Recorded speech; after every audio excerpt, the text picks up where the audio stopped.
Hello students, in the last class I have discussed with you about the very basics of thermodynamics.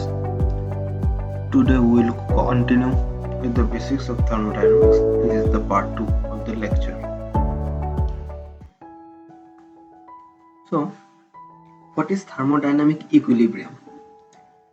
A system is said to exist in a state of thermodynamic equilibrium when no change in any macroscopic property is registered, if the system is isolated from its surroundings. An isolated system always reaches in course of time to a state of thermodynamic equilibrium and can never depart from it spontaneously. Therefore, there can be no spontaneous change in any macroscopic property if the system exists in an equilibrium state. Thermodynamics studies mainly the properties of physical systems that are found in equilibrium states. A system will be in a state of thermodynamic equilibrium if the conditions for the following three types of equilibrium are satisfied: mechanical equilibrium, chemical equilibrium, and thermal equilibrium. In the absence of any unbalanced force within the system itself and also between the system and the surroundings, the system is said to be in a state of mechanical equilibrium. If an unbalanced force exists, either the system alone or both the system and the surroundings will undergo a change of state till mechanical equilibrium is attained. If there is no chemical reaction or transfer of matter from one part of the system to another, such as diffusion or solution, the system is said to exist in a state of chemical equilibrium. When a system existing in mechanical and chemical equilibrium is separated from its surrounding by a diathermic wall, diathermic means which allow heat to flow, and if there is no spontaneous change in any property of the system is said to exist in a state of thermal equilibrium. When this is not satisfied, the system will undergo a change of state till thermal equilibrium is restored. When the condition for any one of the three types of equilibrium are not satisfied, a system is said to be in a non-equilibrium state. When all these conditions are satisfied, that is mechanical equilibrium, chemical equilibrium, and thermal equilibrium, the system is state to occur in a thermodynamic equilibrium. Then we will move into a zeroth law of thermodynamics. So what is basically a zeroth law of thermodynamics?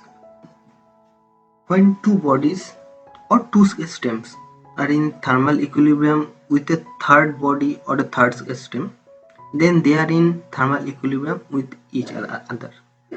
Suppose body A or system A is in thermal equilibrium with system C, and at the same time system C is in thermal equilibrium with system B. Then according to the zeroth law of thermodynamics, we can say that system A and system B are also in thermal equilibrium at the same time.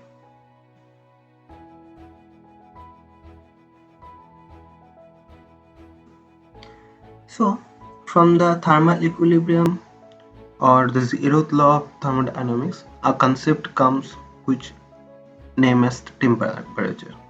So according to the definition of thermodynamics, a thermodynamic property that determines whether or not a system is in thermal equilibrium is termed as temperature.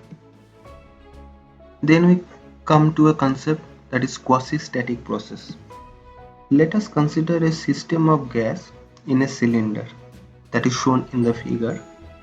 The system initially is in equilibrium state, represented by the properties P1, V1 and T1, that is pressure, volume and temperature. The weight on the piston just to balance the upward force exerted by the gas. If the weight is removed, then there will be an unbalanced force between the system and the surroundings, and under gas pressure the piston will move up till it hits the stops.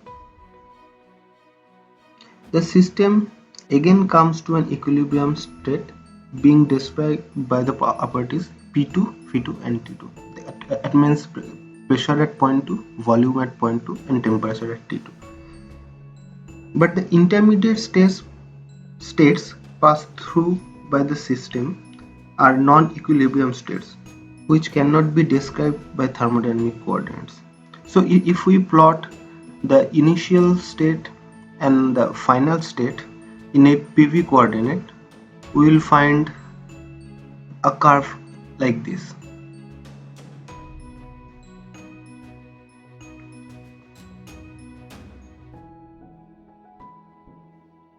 So the point 1 and point 2 is shown here in the PV diagram are the initial and final equilibrium states joined by a dotted line, which has got no meaning otherwise.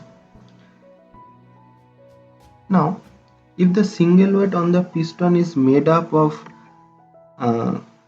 many very small pieces of weight, that is W1 plus W2 plus W3 plus Wn equals to W, and these weights are removed one by one very slowly from top of the piston. At any instant of the upward travel of the piston, if the gas system is isolated, the departure of the state of the system from the thermodynamic equilibrium state will be infinitesimally small.